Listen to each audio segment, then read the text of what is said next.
Em um país onde grande parte da população não confia nos políticos, mas adora o Estado, existe um jeito diferente de ver as coisas. A Gazeta do Povo tem certeza que essa é a maneira certa de fazer comunicação. Por isso, em nome de toda a Gazeta, eu tenho um convite para você conhecer o nosso jornalismo único. Basta acessar o QR Code exibido aqui na tela e no folder que você recebeu como brinde. Assine a Gazeta do Povo e junte-se à nossa comunidade de leitores. Vamos agora para o próximo painel, que é Perspectivas da Liberdade na América Latina. Eu vou chamar, então, Axel Kaiser, cientista político do Chile, Glória Alvarez, cientista política da Guatemala, Roberto Rachevski, articulista aqui do Brasil. Cadê o Roberto? Aqui. E a nossa mediadora, Marisa Chons, que é socióloga. Ok, vamos então, começando. Marisa, com você. Se não me engano, a gente vai terminar... tem que terminar às... Não, 18. 18 horas, ok? Boa tarde. Desde já peço desculpas pela minha voz. Um pouco irritante essa rouquidão, mas ela resolveu me abandonar essa semana. Mas nada que vai impedir a gente ter uma excelente conversa aqui com os nossos convidados. Bom, meu nome é Marisa Chons, eu sou professora de Relações Internacionais no IBMEC Belo Horizonte. E a minha proposta hoje é especificamente falarmos sobre o antiliberalismo. A minha tentativa vai ser dar a oportunidade para os nossos palestrantes mapearem as principais agendas hoje disponíveis na América Latina, especialmente porque esse é um ano de eleições aqui no Brasil, e a gente conseguir também especular sobre os elementos antiliberais que compõem muitas dessas agendas. Um exemplo de um elemento antiliberal muito presente aqui na América Latina, historicamente, é, por exemplo, o anticapitalismo. Então, a minha proposta vai ser 3 rodadas. A primeira rodada falando sobre a esquerda tradicional. Talvez, alguns anos atrás, a gente imaginou, pelo menos aqui no Brasil, que a esquerda tradicional, e principalmente o Partido dos Trabalhadores, talvez não estaria no páreo das eleições de 2022. Infelizmente, essas previsões estavam erradas.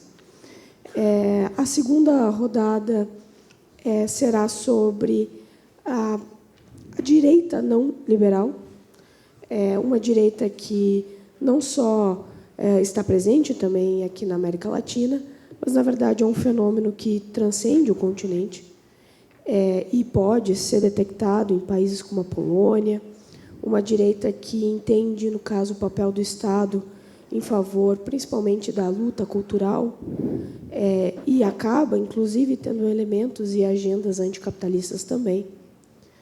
E, por último, talvez um assunto também bastante polêmico, na verdade, as 3 podem ser bastante polêmicas. Vamos falar sobre a agenda woke, o identitarismo, levando em consideração como essa agenda penetra não só nas próprias organizações liberais, mas também na própria estética da esquerda, tem transformado constituições pelo mundo, como é o caso do Canadá, como é o caso do Chile. Talvez o Alex vai poder falar melhor disso. Então, é isso. Então, vamos começar.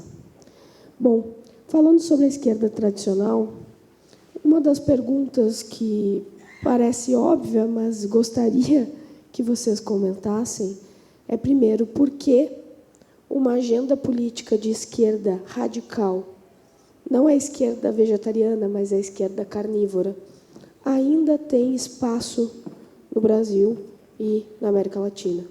E talvez se essa agenda ela está se expandindo para fora da América Latina, considerando que é possível ver alguns artistas famosos, blogueiros internacionais, até a Amber Heard, que agora está em voga, posando com fotos de livros sobre o Stalin, a uma espécie de revisionismo neo-stalinista. Bom, como é que vocês enxergam a possibilidade da gente ainda ter que lidar com esse tipo de inimigo? Por favor, Rachevsky.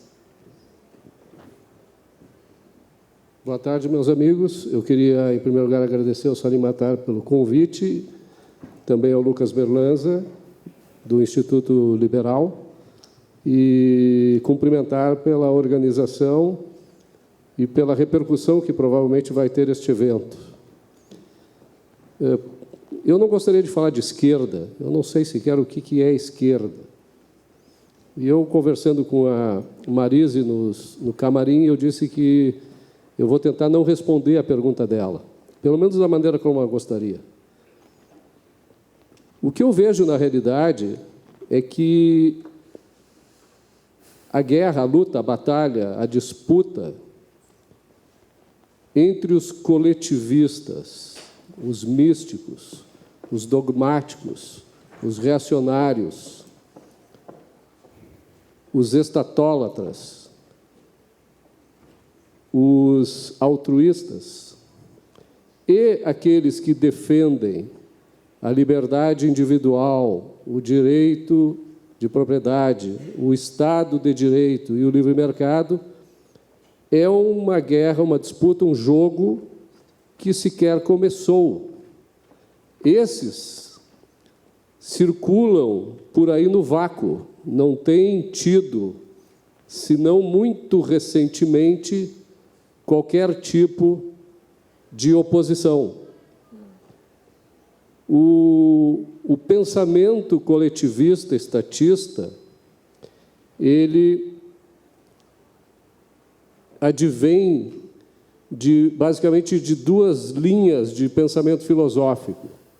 Uma é o liberalismo francês, e ela é professora, pode me dizer melhor, falar para vocês melhor do que eu, mas eu entendo assim. É o liberalismo francês e o idealismo alemão. São, basicamente, para mim, as duas maiores escolas de formação do pensamento autoritário, se não totalitário. E não é à toa que a gente viu o comunismo e o nazismo florescerem a partir das ideias desses pensadores, tanto os franceses, a partir de Rousseau, quanto os alemães, a partir de Kant, Hegel, Nietzsche, Heidegger, Marx, etc. Eu até comentava com o nosso palestrante, que virá depois, o Rainer Zittermann, que, sim, há esperança, apesar desse quadro que eu estou defendendo agora aqui, há esperança para que nós, os capitalistas radicais, extremistas, defensores da justiça e da liberdade, possamos vencer essa luta. Por quê? Ainda que a gente tenha entrado nela muito tarde, e ainda que muitos dos que defendem a liberdade e a justiça não entendam exatamente o que significa capitalismo. É uma coisa que a gente vai precisar aprofundar. Quando vem um alemão herdeiro, né, dessa corrente de pensamento, o idealismo germânico, vem ao Brasil defender que o capitalismo é a solução e não o problema, significa que nós temos esperança. Quer dizer, nós que sempre importamos o pensamento chamado de esquerda, ou o pensamento autoritário, totalitário, ou mesmo fascista, nazista, que é tido como de direita, né, costumeiramente, nós vemos que realmente esta ideia, esta semente que estamos aqui a plantar, e o Salim Matar é um dos primeiros a fazê-lo, ela tem perspectiva de germinar. Eu vejo a defesa do capitalismo sendo defendida cada dia mais numa progressão geométrica.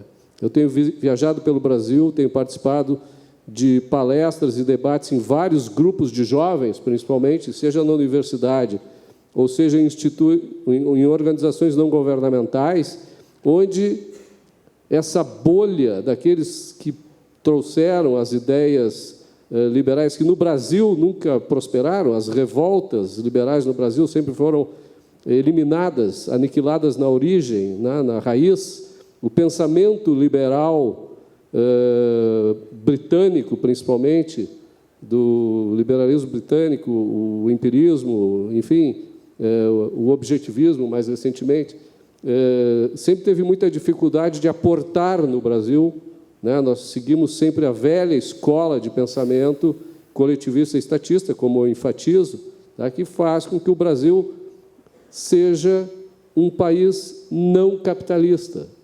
Nós não somos um país capitalista. Quem acha que o Brasil é um país capitalista não sabe o que significa capitalismo, como já foi dito aqui pelos palestrantes anteriores.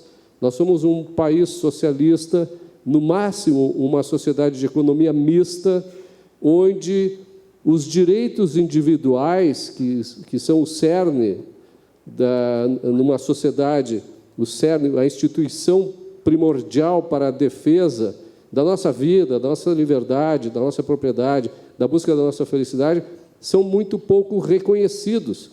Quando são reconhecidos, como acontece na nossa Constituição, em determinado nível, eles são também, pela mesma instituição que visa defendê-los, atacados, violados por esta Constituição e pelas instituições que foram estabelecidas para defender os nossos direitos.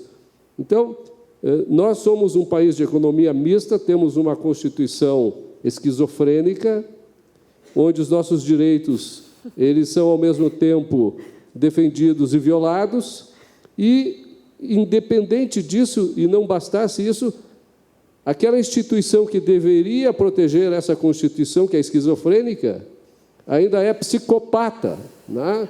Atuando de uma maneira violenta, a revelia e a despeito dessa instituição que embasa a nossa relação social, atacando os fundamentos daquilo que seria a vida de um indivíduo livre, independente em sociedade. Então, eu acho que a esquerda, os socialistas, a direita, os fascistas, eles continuam reinando. E é preciso que a sociedade entenda que nós precisamos compreender em abstrato o que é a liberdade, o que é uma sociedade livre, o que é viver sem medo, sabendo que há instituições escritas e instituições compostas por indivíduos que visam proteger, com o uso da coerção, as nossas liberdades, a nossa vida, a nossa propriedade, contra aqueles que procuram, de alguma maneira, usurpá-las. Então, hoje o que nós estamos vendo aqui, vocês imaginem que o Instituto Liberal foi criado há cerca de 40 anos. O ano passado nós tivemos a primeira conferência... O ano passado não, faz 3 anos nós tivemos a primeira conferência do Instituto Liberal no Rio de Janeiro. Hoje nós temos a primeira Conferência Internacional da Liberdade. Isso significa o quê? Apenas que nós estamos começando um processo de combate àquelas ideias que fazem que nós sejamos servos em vez de sermos indivíduos livres e independentes. Muito bem, obrigada.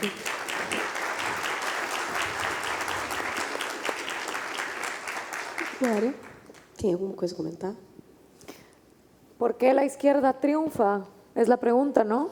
E não só a esquerda, mas essa agenda ortodoxa, tradicional, até mesmo um discurso diante de vários jovens conectados via TikTok, ainda apostando, por exemplo, num Lula que diz literalmente que vai regular a internet, que tem literalmente, apesar de certa estética agora voltada a uma esquerda mais identitária, que tenta fazer o PT desde 2014, porque esse tipo de ortodoxia da izquierda ainda tem espaço na América Latina.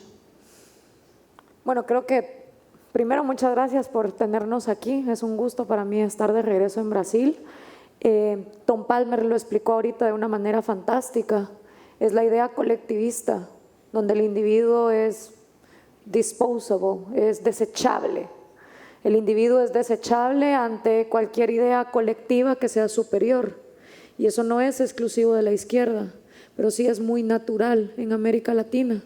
Cuando escribimos con Axel Kaiser El engaño populista y que empezamos con la carta de Simón Bolívar que dijo, es que aquí no se puede hacer república porque no hay gente que quiera república, no hay gente que quiera Estado de Derecho. La mentalidad colectivista de América Latina es que la libertad está por debajo del orden, de la sumisión, de la obediencia, del bien común, del altruismo, de lo que le quieras llamar. Y cuando queremos entender por qué es exitosa la izquierda de Lula, de Chávez o ahora en Colombia, porque gane quien gane va a ser izquierda carnívora o vegetariana, o por qué está pasando en Chile lo que está pasando con la Constitución, ¿cuántas respuestas quieren? Si quieren nos vamos a las respuestas macro. ¿Por qué triunfa la izquierda en América Latina? Porque triunfó la Unión Soviética y puso un satélite súper exitoso que es Cuba. Y Cuba hizo un copy-paste con todas las guerrillas marxistas, los sandinistas en Nicaragua, la guerrilla en Guatemala, en El Salvador, en Uruguay. Esa es la respuesta macro. El Foro de Sao Paulo, que fue la mutación de pasar de guerrillas marxistas a ganar elecciones a través de la democracia, como decía Ayn Rand. La diferencia entre comunismo y socialismo no es más que la entre suicidio y asesinato, porque en el comunismo te asesinan, en el socialismo tú mismo te suicidas votando por eso. Esa es la respuesta macro.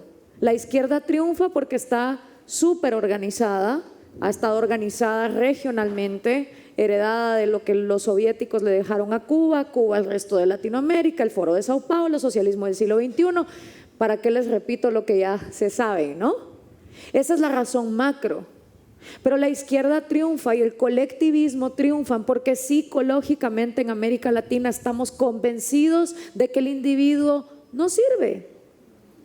Psicológicamente somos amaestrados y diseñados a creer que somos víctimas, a creer que hay una vida después de esta que es mejor que esta, a que la pobreza es una virtud, a que tener riqueza está mal. Pero no solo eso, eso nos lleva a tener sistemas colectivistas donde no hay justicia, no hay Estado de Derecho. Y son décadas perpetuando la falta de Estado de Derecho.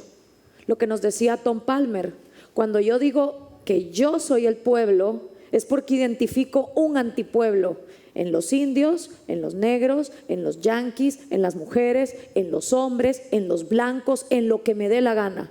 Si yo, tribu, me identifico como pueblo e identifico al otro como el antipueblo, inmediatamente justifico su razón de dejar de existir para entonces yo existir y quedarme con sus derechos. Y esa es la realidad que se repite en América Latina una y otra vez. La gente que apoya a Lula se cree con el derecho de extinguir a los que apoyan a Bolsonaro.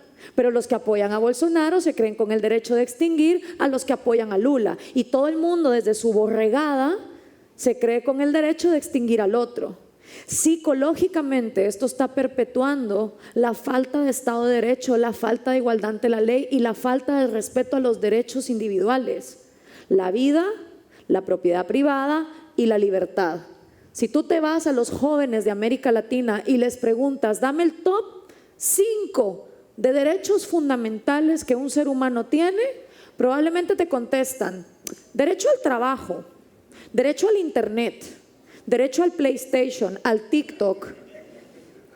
Lo que menos te contestan es que los únicos 3 derechos humanos fundamentales son el derecho a tu vida, o sea, ya naciste, que nadie te mate, del derecho a tu propiedad, que nadie te robe, y el derecho a tu libertad de ser lo que tú quieras ser.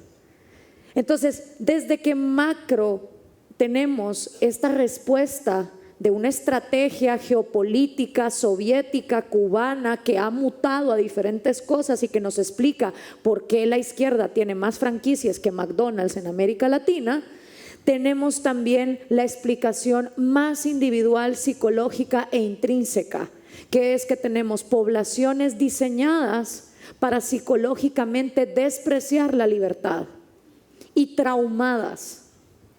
Porque cuando no hay Estado de Derecho, hay una niñez violentada y abusada. Si las estadísticas de Estados Unidos arrojan que 1 de cada 8 niños crece con una cicatriz provocada por un padre o una madre, no me quiero ni imaginar eso en América Latina.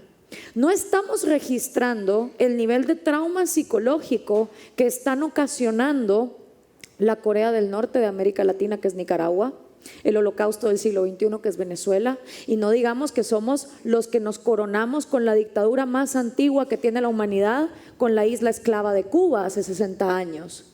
Psicológicamente, ¿quién es el Víctor Frankl que está registrando el atrofio que eso nos está dejando con generaciones de jóvenes que no están listos para ser libres? Porque después del holocausto hubo estudios y ahí aprendimos lo que era la desesperanza aprendida. Cuando a una persona la humillas tanto y la dejas en tal miseria y en tal desesperanza que ya no le importa. Y me pregunto yo, ¿cuántos son los cientos de miles de latinoamericanos que psicológicamente ya traen un daño, donde por más que les hablemos de libertad y les pongamos gráficas de la economía libre, no funciona? Y por eso es que en Chile está pasando lo que está pasando. El país más exitoso, el alumno estrella. Pero no fui yo, sino que fue Axel el que les dijo hace años, el Chile que viene. Y la fatal ignorancia de los empresarios chilenos por no querer hacer a tiempo lo que había que hacer. La izquierda y el colectivismo sigue triunfando por ese daño psicológico que hay a que el individuo tenga un valor. Y desgraciadamente ya no solo está pasando en la izquierda, la derecha también. Y la derecha te lo dice, el individuo es desechable y su libertad, porque aquí hay una visión de nación que hay que proteger. Y no es solo de la América Latina, está pasando a nivel mundial. ¿Son esas las únicas respuestas? No, hay muchísimas más. Álvaro Vargas Llosa hizo todo un libro diciendo los 5 principios de opresión de América Latina. Nosotros también tratamos de explicar el complejo de víctimas, la idolatría al Estado, la obsesión por la democracia, ¿no? Esta obsesión que tenemos de que la mayoría es sacrosanta y sabe lo que hay que hacer. Las mayorías a lo largo de la historia de la humanidad han sido completamente liberticidas. Las mayorías creían que las mujeres éramos demasiado brutas como para votar, que estaba bien tener negros de esclavos, que los indígenas no tuvieran propiedad privada. Y las minorías organizadas fueron las que se rebelaron diciendo, no, el individuo merece sus derechos. Entonces, cuando decimos queremos más democracia, eso no nos va a solucionar el problema, porque las mayorías no quieren más libertad. Entonces, yo invito a que veamos la razón por la que el colectivismo triunfa desde las explicaciones geopolíticas, pero también adentrándonos al daño psicológico individual que nos está dejando en una región de jóvenes que no saben pensar, que no saben analizar, que creen que sus sentimientos están por encima de la razón. Perfecto, obrigada. Claro.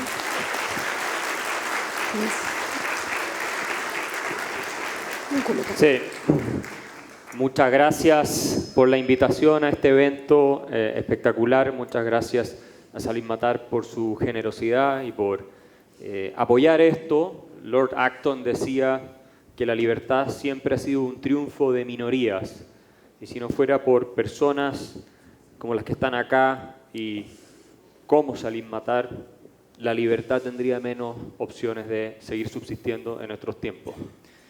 Yo quiero llamar la atención sobre un aspecto de este debate que me parece fundamental y que explica por qué la izquierda tiene tanto éxito no solo en América Latina, porque también lo tiene en países desarrollados.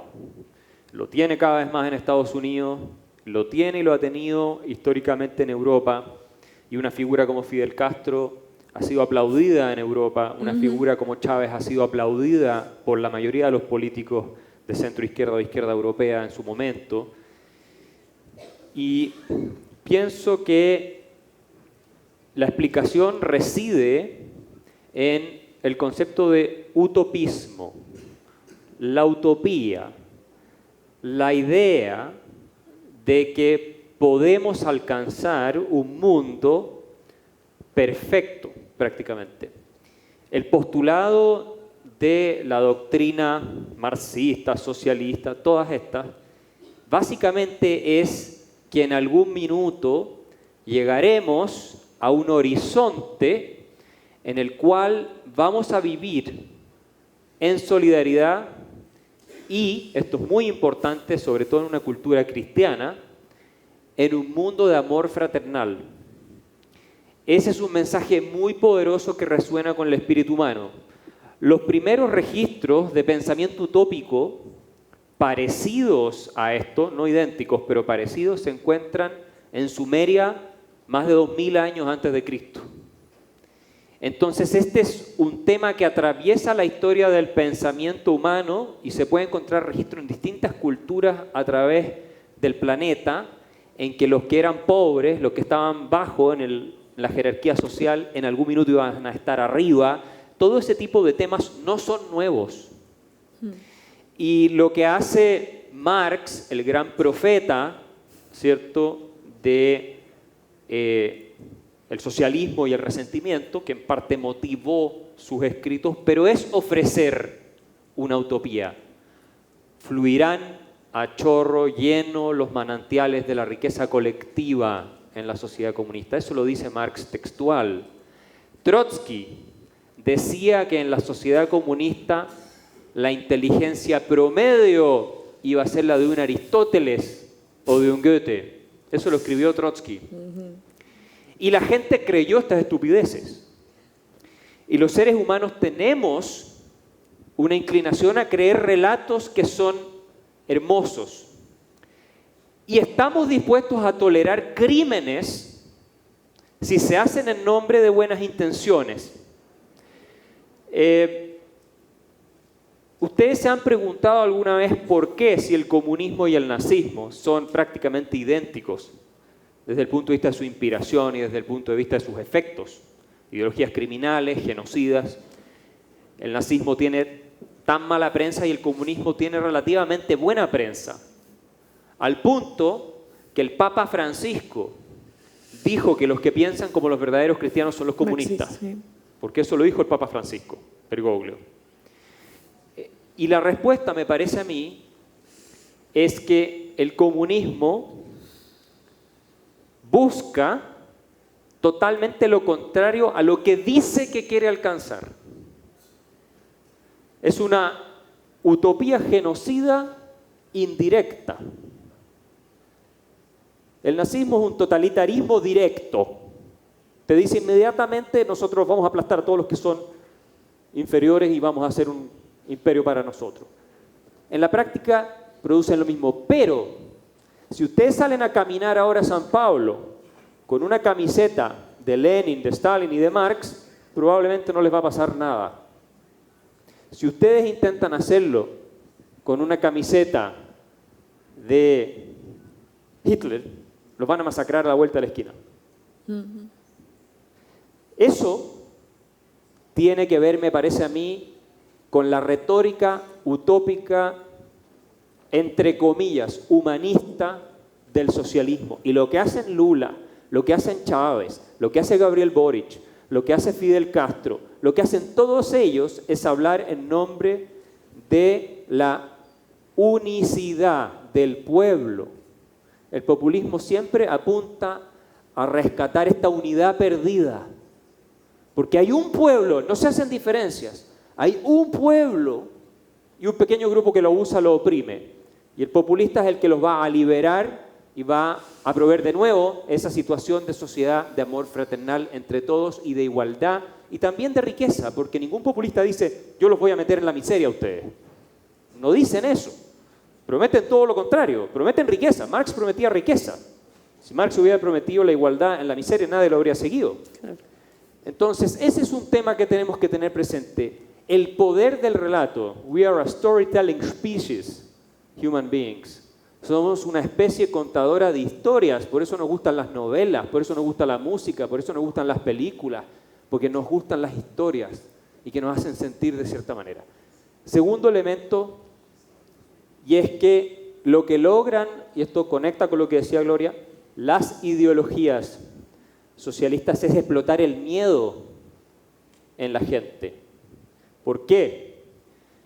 Porque el socialista los convence a ellos de que sin su liderazgo no pueden salir adelante. Entonces, las angustias existenciales de cómo voy a alimentar a mi familia, cómo voy a tener acceso a la salud, cómo voy a tener una mejor vivienda, todos esos miedos que son propios de la existencia animal sobre el planeta, los socialistas los trabajan. Y la verdad es que los que creemos en el individuo desde un punto de vista espiritual, profundo, somos los liberales.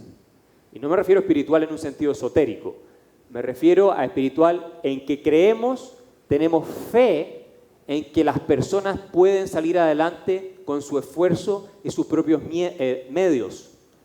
Pero para que tú creas en ti mismo, no puedes tener miedo. Si tú tienes miedo, no puedes creer en ti mismo. Vas a buscar a alguien que te resuelva el problema. Entonces, trabajan permanentemente con el miedo aquellos que quieren hacerse del Estado y que son los líderes populistas y socialistas. Nosotros somos los que realmente queremos una sociedad de amor al prójimo, en el sentido de que si tú estás bien contigo mismo, puedes también ayudar a otros.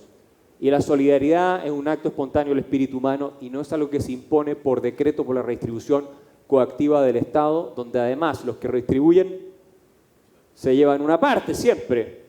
Entonces, para finalizar, el liberalismo, desde el punto de vista más profundo, lo que intentamos hacer es restaurar la confianza de las personas en sí mismas. Y esto es lo que tenemos que transmitir. No es solamente una discusión de cuántos puntos del producto va a crecer la economía si bajamos los impuestos. No.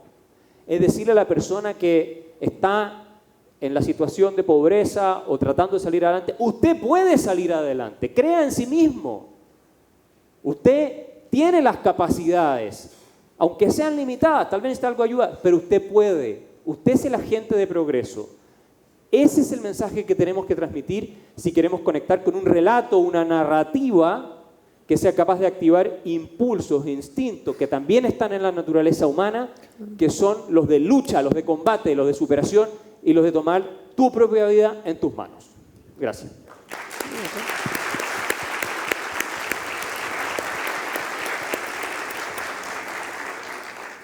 Perfeitas as colocações, mas eu queria fazer apenas um pequeno adendo a essa questão psicoepistemológica, que é derivada exatamente do trabalho que os coletivistas estatistas fazem de tentar inculcar nas pessoas que o processo econômico, a cooperação e as trocas voluntárias são um jogo de soma zero.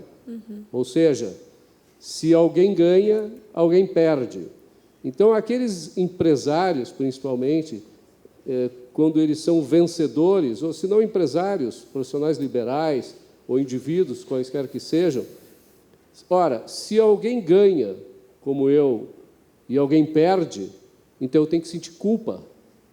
Eu sinto culpa de ser um sujeito próspero, um sujeito que floresce, um sujeito que busca o próprio autointeresse, mesmo que de forma racional.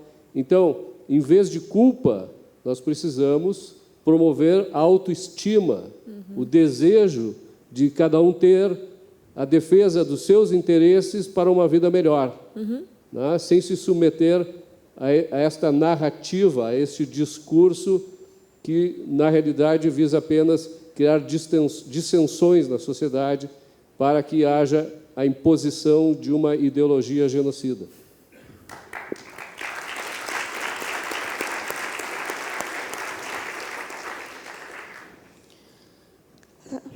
A síntese do que vocês falaram detectaram, não só na América Latina, mas, vamos dizer assim, no momento atual, coletivismo, sentimentalismo e utopia. A grande questão é que, realmente, esses parâmetros ideológicos de esquerda e direita não restringem vamos dizer assim, esses elementos estarem em qualquer espectro político. Tanto que vocês trouxeram também como exemplo o como a direita também acaba adotando essas posições. Enfim, outro dia eu me deparei com uma postagem de uma pessoa de direita falando sobre uma perspectiva anticapitalista e redistributivista, como uma perspectiva correta de um Estado grande. Essa pessoa, inclusive, ela era liberal no passado. E aí eu fui atrás de tentar entender por que pessoas à direita estavam defendendo esse tipo de agenda.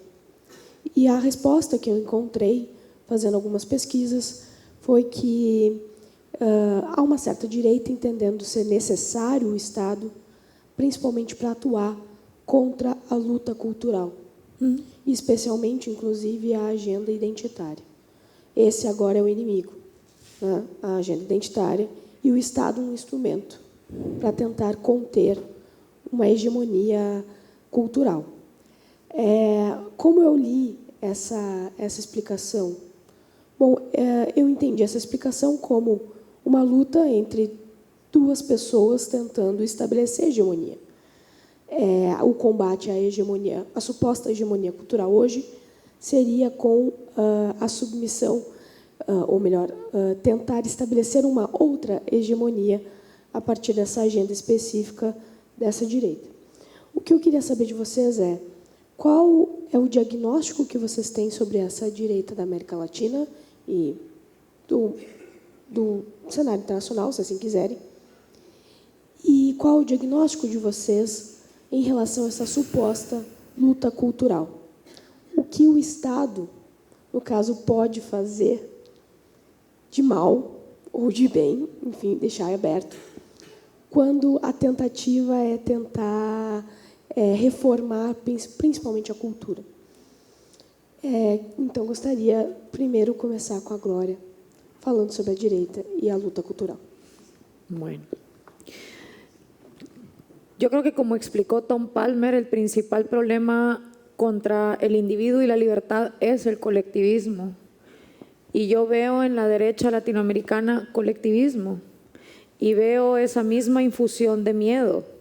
La derecha colectivista, después de que yo escribí Cómo hablar con un conservador, se los juro, no había visto yo insultos tan grandes como con la izquierda. Te insultan igual por defender la libertad. Es impresionante. Y claro, como no perteneces a ninguna de las dos mafias, no hay quien te salga a defender cuando esto pasa.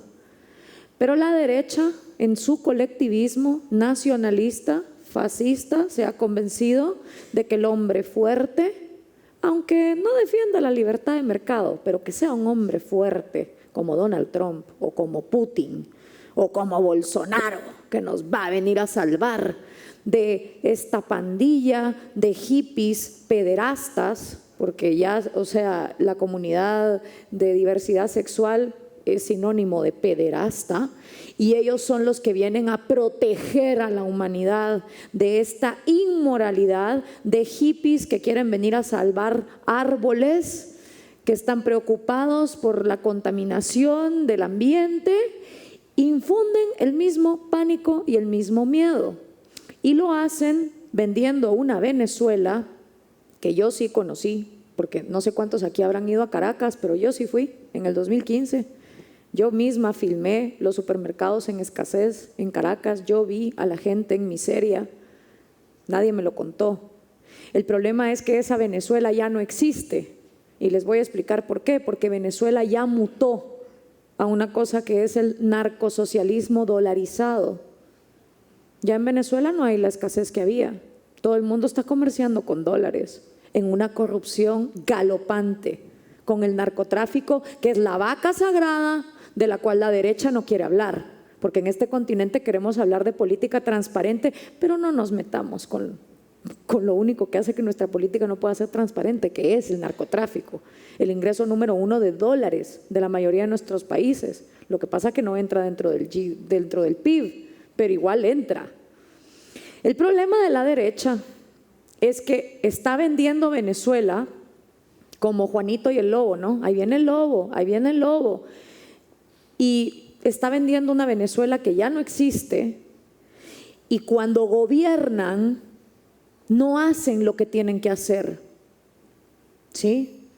Mauricio Macri, que estuvo hoy aquí en la mañana, yo creo que si él hubiera liberalizado todo lo que supuestamente prometió liberalizar, hoy no estaría Argentina donde está. Hace 4 años, cuando los mexicanos estaban en elecciones con AMLO y los colombianos estaban en elecciones con Duque y Petro, estaban vendiendo los dos Venezuela, ¿no? México se va a volver Venezuela, Colombia se va a volver Venezuela, el pánico, el pánico, el pánico. En México ganó AMLO, en Colombia ganó Duque. Uf, dice la derecha, ya, 4 años, me relajo. Pasan 4 años, no hacen lo que tienen que hacer, Duque sale con pésimas revisiones y empiezan los colombianos 2 meses antes de las elecciones a escribirte: por favor, Gloria, ven a Colombia a dar conferencias. ¿Cómo a qué? ¿Qué creen, que uno llega ahí a tirar polvo mágico y la gente mágicamente va a cambiar de opinión? ¿Y para votar por qué? ¿Quién defiende la libertad en América Latina? Si lo que yo estoy viendo en la derecha es el mismo pánico que en la izquierda. Y te hablan de una agenda 2030, una agenda 2030 donde todos nos vamos a volver gays, hippies, descalzos, sin zapatos, ¿verdad? Comiendo vegano, ya no van a existir las vacas y va a ser horrible porque no va a haber familia y todos los niños van a ser infelices. Esa es la agenda 2030 desde el pánico que la derecha vende. Pero también la derecha tiene una agenda 2030. Y es una agenda evangelista que yo he visto puesta en mi país con la ley 5272, una ley que intentaron pasar, que verdaderamente justificaba que tú fueras a los negocios de cualquier guatemalteco LGBT que sí paga impuestos, porque a la hora de cobrar impuestos, ¿qué importa tu sexualidad? Ahí sí vénganos tus impuestos. Pero justificaba que tú pudieras atentar contra la propiedad privada de cualquier guatemalteco LGBT, discriminar. O sea, lo mismo que los nazis hicieron con los judíos. Ese tipo de leyes, nosotros como liberales tenemos que estar gastando el tiempo en que no pasen. Y eso no es la izquierda, esa es la derecha de este continente, vendiendo pánico. Entonces hay 2 agendas liberticidas y colectivistas.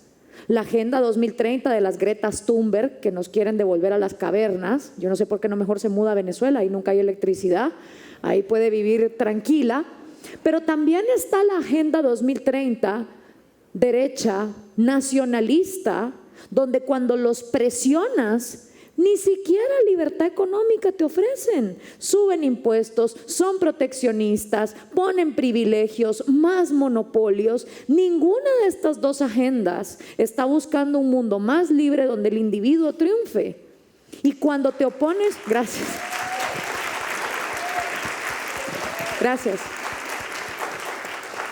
Y cuando te opones a esas 2 agendas de manera directa, de verdad que te sientes Sócrates tomándote la cicuta. Y entonces, ¿quién va a querer defender la libertad? Yo me pongo a pensar en las mujeres de 19, 20, 21 años que se meten a ver las redes sociales mías o de Antonella Martí y que vean las cosas que nos dicen. ¿Quién va a querer meterse a defender la libertad cuando te tratan como te tratan? Y yo no es que soy una feministérica que está pidiendo que la ONU me venga a defender, no es eso. Solo les digo que el ataque es igual de irracional de los 2 lados, porque lo que se vende es miedo. Y lo que no terminamos todos de entender es que en libertad todos podemos vivir. Los liberales no nos oponemos a tus creencias. Si tú en tu creencia estás convencido de que la homosexualidad es un pecado y de que ser vegano no sirve de nada, está bien. Cuando hay libertad, tú puedes tenerle una iglesia a Cristo, a Buda, a Alá, a los unicornios, a las sirenas, al capitán Jack Sparrow, hasta puede ser Jedi si tú quieres, no hay problema, es tu creencia y es tu libertad. Y en libertad también, si tú estás convencido que el dinero es el origen de todos los males, y que no hay que tener propiedad privada, y tú quieres formar una comuna hippie para vivir contigo y tus amigos, lo puedes hacer. No hay ningún problema, pero hazlo con tus propios recursos, hazlo con tu propia plata. No le andes quitando a los otros para tú hacer tus proyectos. Y eso es lo que la derecha y la izquierda no terminan de entender, porque la derecha está convencida que si dejan avanzar las libertades individuales, todos nos vamos a volver gays. Están convencidos de esa vaina. Y la izquierda está convencida de que la derecha, si sigue avanzando, nos va a evangelizar a todos, teniendo unos ultra ricos y teniendo a toda la gente abajo. Ese es el pánico del cual las dos funcionan, y las dos se mueven por utopías, como decía Axel. Y entonces estás tú, que eres liberal, a decir, yo no te vendo una utopía. O sea, imagínense lo difícil que es para nosotros, porque estás compitiendo contra el Edén socialista, ¿no? De la utopía donde todos vamos a ser felices y fraternales, pero también estás compitiendo con el Edén derechista, que le ha prometido a la vida entera que las mujeres vamos a regresar a la cocina y que no va a haber diversidad sexual. Y ante esas utopías llegas tú y les dices, la libertad no te garantiza nada, ni siquiera que vas a tomar las mejores decisiones, solo te garantiza que nadie más las va a tomar por ti. ¿Y quién quiere ese discurso cuando todo el mundo tiene miedo de sí mismo? Es muy difícil. ¿Y saben qué es lo peor? Que no funciona. Entonces, cuando como liberales te dicen, ay Gloria, por favor, sé pragmática, hay que apoyar a Trump, hay que apoyar a Duque, hay que apoyar a Piñera, hay que apoyar a Macri, ¿cómo para qué? Tú los apoyas, ellos agarran la libertad, se la meten por donde menos les conviene, y a los 4 años estás de regreso con la izquierda. ¿No les parece patético? Si hiciera la derecha un buen trabajo, ¿cómo es que el socialismo ha triunfado en toda América Latina sin excepción? Ahorita solo falta Colombia. Que gane quien gane, va a haber o izquierda carnívora o izquierda vegetariana. Y esa misma derecha que ha montado la batalla cultural, te dicen, no importa, vamos a votar por Rodolfo Hernández. Ay, el tipo es pro aborto, pro gays, pro marihuana. O sea, esa misma derecha que te acusa de progre a ti, a la hora de la hora igual vota progre, con tal de que no les caiga el comunismo encima. Entonces, no se combate miedo con miedo, no se combate colectivismo con más colectivismo, no se combate oscuridad con oscuridad, solo no. Y cada vez nos estamos quedando más solos y cada vez estamos perdiendo más territorio, al punto que yo le decía a Axel y le decía también a Tom Palmer, ¿no te parece que en lugar de estar rescatando países es que se vuelve cansado de verdad? Miren, y yo llevo poco, o sea, 2014 en esto, Axel lleva más, y tú también, y mucha gente que está aquí, pero a mí ya me tiene harta este péndulo. ¿Y saben qué es lo que más cansada me tiene de este péndulo? La cantidad de gente inocente que ni siquiera tiene poder de decisión y que se les están arruinando las vidas. Entonces a veces me pongo a pensar, ¿no será más fácil, en lugar de querer rescatar países que de todas maneras no estamos rescatando, pedir un territorio libre? Tal vez hablar con un jeque árabe y que nos tiren arena en el desierto y hacemos como arena en el mar, perdón, hacer como una especie de isla de Dubái y mudarnos ahí. Los 4 salvadoreños, 5 guatemaltecos, 8 chilenos, 300,000 cubanos, 400,000 venezolanos que ya están hartos de este péndulo liberticida de la derecha y la izquierda, y pedir un territorio donde nos dejen vivir en paz y donde solo tengamos que firmar así como, sí, acepto que no le voy a joder la vida a ningún individuo ni voy a esperar que ningún individuo viva por mí. Punto. Y si no te parece, ahí está el resto de América Latina, para que vayas a disfrutar de 50 sombras de socialismo, que es lo que tenemos en este continente. Pero ¿por qué sería tan utópico? ¿Por qué es tan utópico pensar en un territorio donde los latinos que queremos ser libres podamos vivir libres y en paz, por una vez? Y que los demás sigan en sus países. Si hemos tenido una isla esclava durante 60 años, que es Cuba, y nadie dice ni pío. Pero pensar en un territorio con un Estado de Derecho, separación de economía, de Estado, de educación, de Estado, donde cada quien pueda ser libre, no, eso como que parece demasiado utópico. Entonces, ahí está tu respuesta. La derecha es igual de colectivista y los que somos liberales tenemos que ver ese colectivismo como uno solo. Y ya para terminar, ¿por qué pensamos en nazismo y en fascismo como algo de derecha y en comunismo como algo de izquierda cuando todo es un totalitarismo liberticida? Yo les tengo una posible idea de por qué. Porque Hitler traicionó a Stalin. Cuando iban a dividir Polonia, si Hitler no hubiera traicionado a Stalin y se hubieran quedado siendo amiguitos, muy probablemente hoy no pensaríamos en comunismo como algo de izquierda y en fascismo, nazismo como algo de derecha, porque al fin y al cabo se llama nacionalsocialismo. Pero como hubo esa traición histórica, ahí hubo como una separación psicológica y se piensa en derecha o izquierda. No, es todo totalitarismo colectivista en contra de la minoría más pequeña que existe y más importante, que es el individuo. Gracias.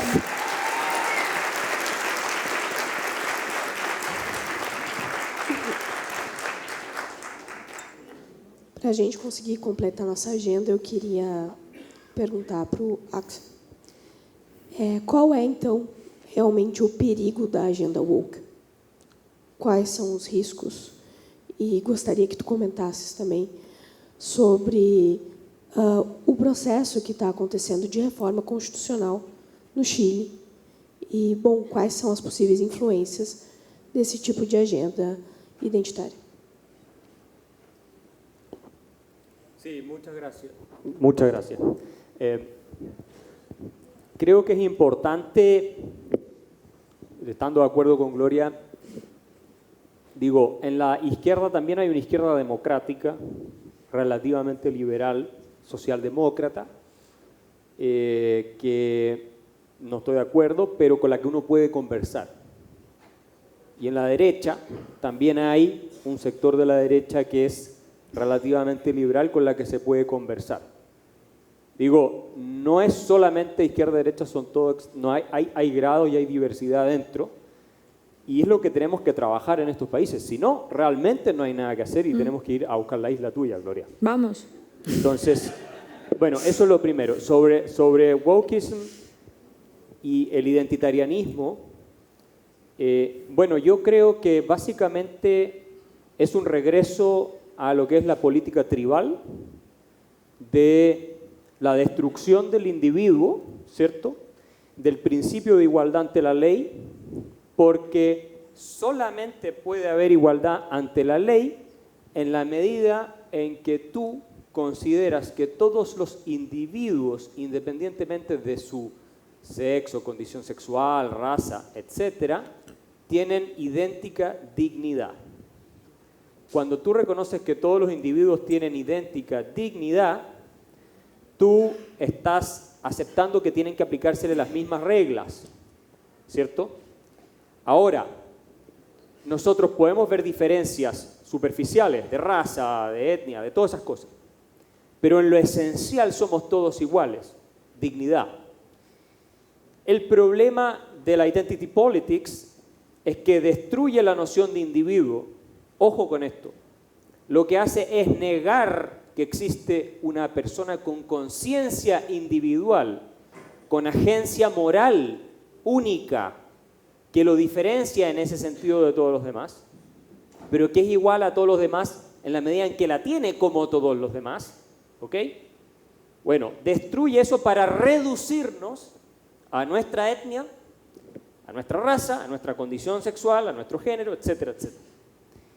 Entonces, son los blancos contra los negros, las mujeres contra los hombres, los homosexuales contra los heterosexuales. Y la construcción occidental liberal de igualdad ante la ley se presenta como un pretexto para disimular las opresiones que se están dando en la sociedad a través del lenguaje, a través de los parámetros estéticos, a través de los símbolos, a través de la arquitectura, a través de la organización económica, etcétera, etcétera, etcétera. Entonces, acto seguido, tú para corregir todas esas opresiones tienes que desmontar el orden liberal clásico de igualdad ante la ley, el rule of law, el Estado de Derecho, y darles privilegios a ciertos grupos que se declaran o se supone que son marginados, excluidos y oprimidos, creados ahora sí a través de la ley. Entonces tú construyes ahora efectivamente una sociedad de castas con privilegios arbitrarios. Y el mejor ejemplo de esto en América Latina es la nueva Constitución de Chile. Y esto me permite retomar un punto. Chile se perdió. Ya no hay vuelta atrás. La pregunta es qué tan profundo vamos a caer. El 4 de septiembre está el referéndum por la nueva Constitución. Esperamos que la rechacemos, pero si la aprobamos tenemos una Constitución chavista en Chile. Con toda la política identitaria woke más agresiva que se puedan imaginar, al punto que la Constitución contiene una norma que señala que cualquier parte del territorio nacional podrá ser reclamado como restitución por parte de quienes se identifiquen como pueblos originarios. Cualquier parte del territorio nacional. Otra norma, cualquier proyecto de inversión en todo Chile o medida que afecte, de acuerdo a lo que ellos crean, pueblos originarios que son un tanto un mito, porque en Chile la población es mestiza, tiene que pasar por la autorización de estos supuestos pueblos originarios, que son al final los representantes de esto que están ahí, son aliados al Partido Comunista Chileno, no son gente realmente de los pueblos originarios, que hay un 10% que se identifica así en Chile y son los que se identifican, pero viven, ¿cierto?, en departamentos, con celular, con iPhone, con auto, no es como que vivan en sus carpas, no, eso no existe. Entonces es toda una fachada. Entonces ahí tú tienes el efecto de las políticas identitarias, están destruyendo el rule of law, la igualdad ante la ley, en el caso de Chile, en la Constitución, y si se llega a aprobar probablemente vas a tener conflictos civiles gigantescos entre estos grupos, o los que quieran participar de estos grupos, a los cuales además se le va a dar su propio sistema de justicia en igualdad de condiciones con el del resto de los chilenos, y el resto de los chilenos. ¿Qué creen ustedes que va a pasar? Va a haber un odio enorme porque hemos destruido esta idea de igual ciudadanía. La respuesta a la identity politics, a las políticas tribales de identidad, que son lo mismo que jugaron los nazis, lo mismo que jugaron los comunistas, ¿cierto? Agrupar a las personas según identidades adscritas y enfrentarlas unas con otras. La respuesta es la condición de ciudadano. Somos iguales ante la ley porque somos todos ciudadanos que pertenecemos a una comunidad política bajo ciertas reglas del juego que son para todos igual. Si aceptamos estas divisiones que se están proponiendo, no solo en Chile, están avanzando en Occidente, en Estados Unidos y en otras partes, vamos a destruir la posibilidad de que convivamos pacíficamente. Y en el caso de Chile, cierro con esto, la razón por la cual esta agenda totalitaria, esta vez llevada adelante por la izquierda, avanzó como avanzó durante décadas. Yo fui alguno de los que escribió libros que esto iba a pasar, varios años antes de que pasara. La responsabilidad principal es de los empresarios de Chile. De ellos es porque en sus medios de comunicación, en sus universidades, en sus centros culturales, contrataron casi exclusivamente a gente de extrema izquierda que envenenó el país por 20 años con este tipo de ideas y ellos en su culpa, lo que tú decías, Roberto, en su culpa, su autoflagelamiento, hay excepciones, pero la mayoría en su autoflagelamiento porque tenían tanto, les dieron tribuna libre para terminar por destrozar la legitimidad del sistema más exitoso en la historia económica y social, también política de nuestro país y uno de los más exitosos en la historia latinoamericana. No permitan que eso les pase acá en Brasil.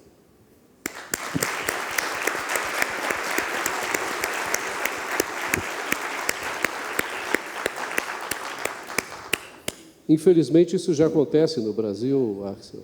Nós já vivemos isso. Verdade.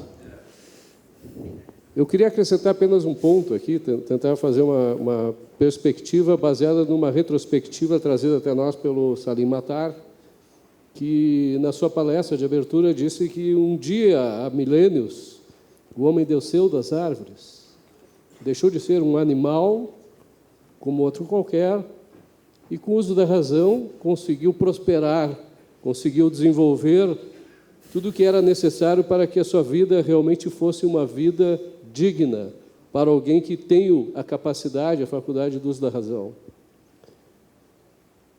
Nós conseguimos isso exatamente por causa da linguagem, né? A linguagem é que nos permite ter um relacionamento com a realidade através dos conceitos, para podermos pensar a respeito da realidade e criar, então, tudo aquilo que um dia será progresso, prosperidade, né? Que é a integração desses conceitos, a transformação desses conceitos em ideias, em abstrações e o desenvolvimento através da inovação, etc. Ora, o que estas pautas, essas agendas coletivistas, estatistas, altruístas, místicas, dogmáticas, que vocês chamam de esquerda ou de direita, pretendem é exatamente fazer com que nós retornemos ao primitivo. Raças, quem tem são os cachorros, né? Os cachorros, eles são diferentes na sua aparência, e a única coisa que eles têm em comum é a irracionalidade. Nós, seres humanos, também somos diferentes. Porém, o que realmente é importante é a racionalidade da qual nós somos detentores. Então, se a gente quiser continuar como seres humanos, como seres racionais, dotados de direitos, que podemos escolher livremente como levar nossas vidas, afinal de contas, a vida de cada um é própria, né? Ninguém mais vai dar significado às nossas vidas a não ser nós mesmos, cada um escolhendo os seus propósitos, fazendo o que é necessário para alcançar a felicidade através da realização desses propósitos. Então, se nos impedem de usar a linguagem adequadamente, se nos impedem de usar a razão adequadamente, que é o que o capitalismo proporciona, ou seja, não há melhor maneira de destruir o capitalismo senão destruindo a formação de conceitos, a linguagem e a integração desses conceitos na formação de ideias. Se nós não impedirmos que isso continue, nós realmente vamos retornar ao primitivo e talvez um dia, numa próxima reunião, a gente tenha que subir nas árvores.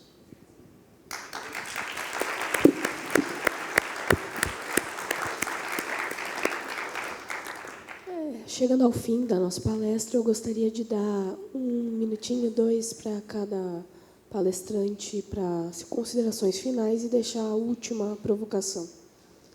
A gente fez esse mapeamento dos inimigos, dos rivais do liberalismo, as diversas versões do antiliberalismo, mas é difícil não acabar caindo nessa pergunta. Todas elas são... Tiraram a pergunta. Bom, deixa eu terminar minha provocação. A última provocação que eu gostaria de fazer é se todas elas estão em simetria, se todas têm a mesma força. Se, no caso, Lula e Bolsonaro, eles estão unidos pelo coletivismo, de fato, um eleito tem mais força que o outro, principalmente força institucional, para cumprir, no caso, seu projeto autoritário. Essa seria a minha provocação.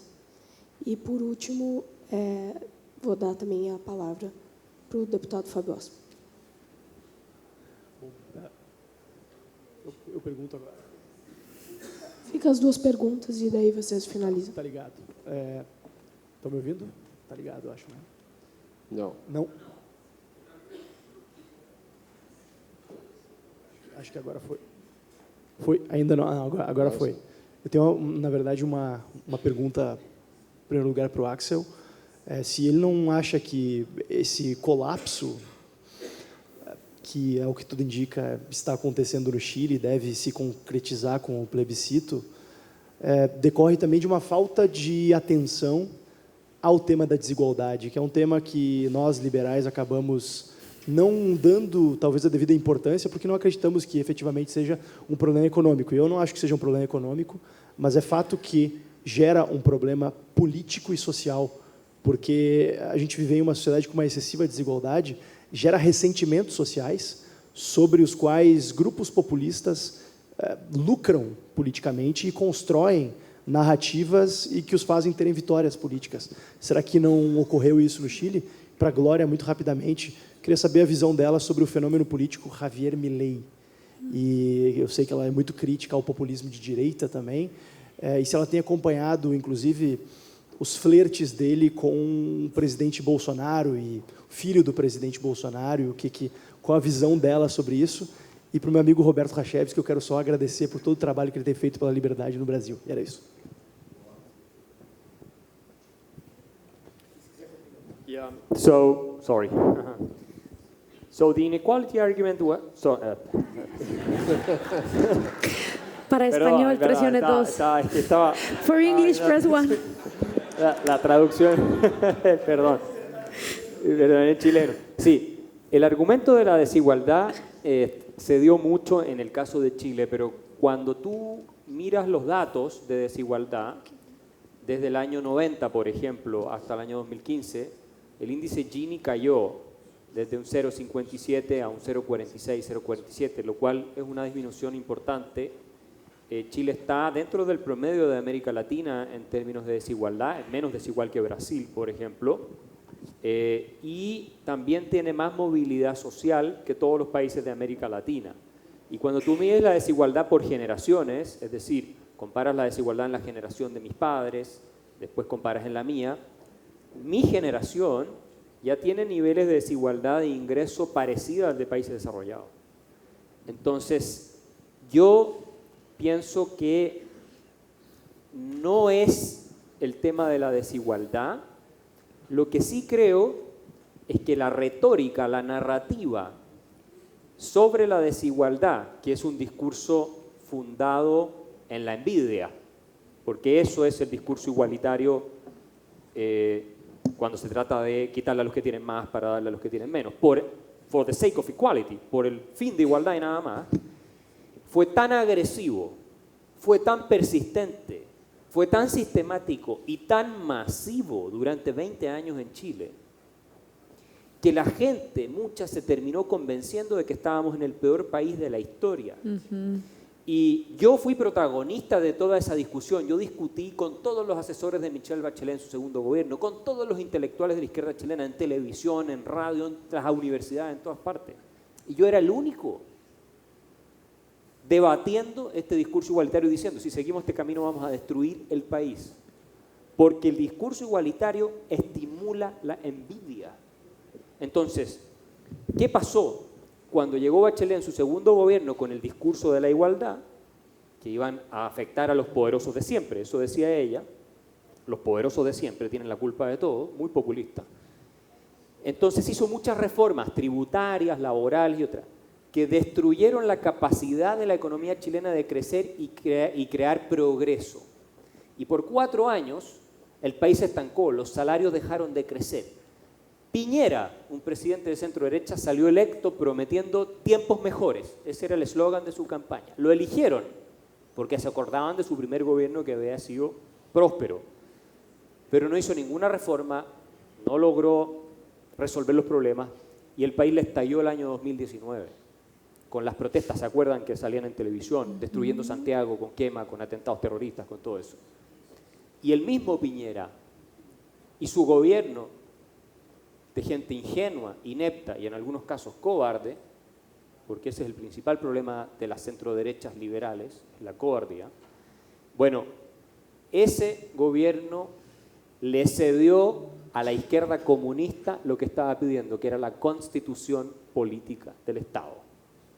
Y para salir de la crisis, que no le resultó, porque la crisis la terminó la pandemia, ahora estamos en un proceso en que 3/4 de la convención constituyente son de izquierda extrema, siendo que el Congreso es 50% y 50%. ¿Por qué? Porque cambiaron el sistema electoral para hacer las elecciones de los miembros de la Convención Constituyente y la izquierda extrema quedó con 3/4. Es decir, pueden pasar cualquier norma que quieran y ya lo han hecho. Entonces, yo pienso que fue la falta de progreso frustró a la gente, sí, producto de intervención del Estado. Y se produjo una profecía autocumplida en que el diagnóstico lo terminó ganando la izquierda porque controla la narrativa pública en las universidades, en las escuelas, en los medios de comunicación, en las redes sociales. Entonces, cuando la gente dejó de sentir que estaba ganando más dinero, que estaba progresando, los precios empezaron a subir, la gente se empezó a endeudar cada vez más, le echaron la culpa al modelo neoliberal. Y la gente creyó esto, cuando es al revés. Dejaron de tener este progreso porque estaban atacando lo que llaman modelo neoliberal, que a mí no me gusta esa palabra, pero eso es lo que ellos utilizan, ¿cierto? Y ahora entramos en una situación en la cual la recuperación económica en Chile, aunque se rechace la nueva Constitución, Dios quiera, se rechace la nueva Constitución, hoy día vamos 9 puntos arriba en el rechazo en las encuestas, pero puede cambiar. Pero que se rechace la recuperación económica de Chile va a ser una tarea casi imposible. Y si no se rechaza, prepárense para ver a un país colapsar sobre sí mismo. Incluso la democracia está amenazada. Bueno, los que lo están haciendo están inspirados en esa fórmula, pero no sé si les va a resultar, esta vez probablemente tampoco, pero sí va a haber, y esto lo está diciendo gente de centro izquierda, por eso digo, hay centro izquierda muy razonable, hay gente de centro izquierda que está diciendo, si se aprueba la nueva Constitución, tenemos riesgo cierto a la subsistencia de nuestra democracia. Yo les podría decir por qué, pero no tenemos tiempo. Pero lo dice esta gente de centro izquierda. Hay que observar Chile, porque si Chile se terminó destruyendo, le puede pasar a cualquier país latinoamericano. Claro. Me permita complementar um pouco o que disseste, aproveitando a pergunta do Fábio Osterman. Por uma questão de justiça, eu dediquei aos franceses e aos alemães a filosofia que embasa o nosso coletivismo estatista, mas eu esqueci dos ingleses, aqueles como Stuart Mill ou Jeremy Bentham, que promovem o utilitarismo, que, como disse a Ayn Rand e a nossa Ayn Rand latino-americana, a Glória Álvares, ou a gente se suicida com o comunismo, ou a gente é assassinado com o comunismo, ou a gente se suicida com o socialismo. Mas também a gente pode se suicidar com o utilitarismo, que é a doutrina aquela que propõe o maior bem-estar para o maior número de pessoas, que nada mais é do que a tentativa de eliminar as desigualdades sociais através da redistribuição via o Estado, que, por sinal, é defendida até por ditos liberais, como Milton Friedman ou Frederick Hayek, de forma pragmática, né? Logo, fugindo do que seria verdadeiramente os princípios e os valores de um verdadeiro liberal, tá? Então, Fábio, eu acho que a mera discussão da desigualdade social em si é frustrante. Nós precisamos exatamente mostrar que, na realidade e em abstrato, que a desigualdade social é algo metafísico, impossível de ser saneado, e que verdadeiramente o que a gente precisa combater é a pobreza. Esse sim é um problema que o ser humano precisa enfrentar e não a desigualdade social.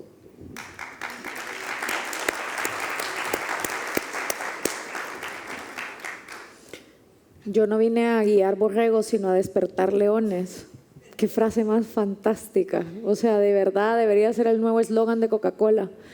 Lo que Javier Milei ha hecho no tiene precedentes. Y cuando algo no tiene precedentes, quien quiera que lo critique, lo hace desde la pura envidia e ignorancia, pienso yo. Porque es un proceso que se está desenvolviendo, es un camino que se hace al andar. Pero como con cualquier político, en lugar de dogmatizarme, que es lo que mucha gente hace, yo quiero ver a Javier gobernar. Y quiero ver el éxito de Javier respecto de cuánta libertad se logra en Argentina. El éxito de Javier Milei se va a medir respecto de cuántos argentinos, gracias a Javier, lleguen a leer El economista callejero de Axel Kaiser, lleguen a conocer el trabajo maravilloso de Tom Palmer, los ensayos increíbles de Deirdre McCloskey y todo lo que el libertarianismo a nivel mundial tiene para ofrecer. Si Javier logra abrir esa puerta para otros latinoamericanos, la libertad va a avanzar. Pero si Javier es secuestrado por el colectivismo que a la hora de gobernar lo amarre y le diga, no puedes liberalizar, no puedes bajar impuestos, no puedes abrir por acá. Si eso le pasa a Javier Milei, la libertad no va a avanzar. Y lo triste es que la gente no va a culpar a Javier. Va a culpar al neoliberalismo, explotador, capitalista y salvaje. Estoy respondiendo a tu pregunta, Fabio. No sé si eso es lo que la responda. Pero el punto es, hay que medir a las personas que defienden la libertad respecto de cuánto avanza la libertad.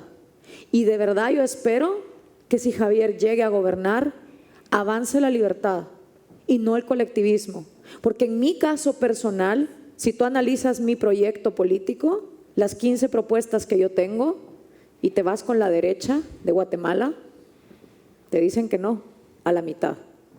Y esa es la razón por la que yo mantengo mi proyecto sola. Porque prefiero que sea un proyecto sola a aliarme con personas que me empiecen a poner las cadenas que hagan que no avance la libertad. Admiro muchísimo a Javier por lo que está haciendo y espero que gobierne para que avance la libertad, porque se lo merecen los argentinos y los latinoamericanos en general.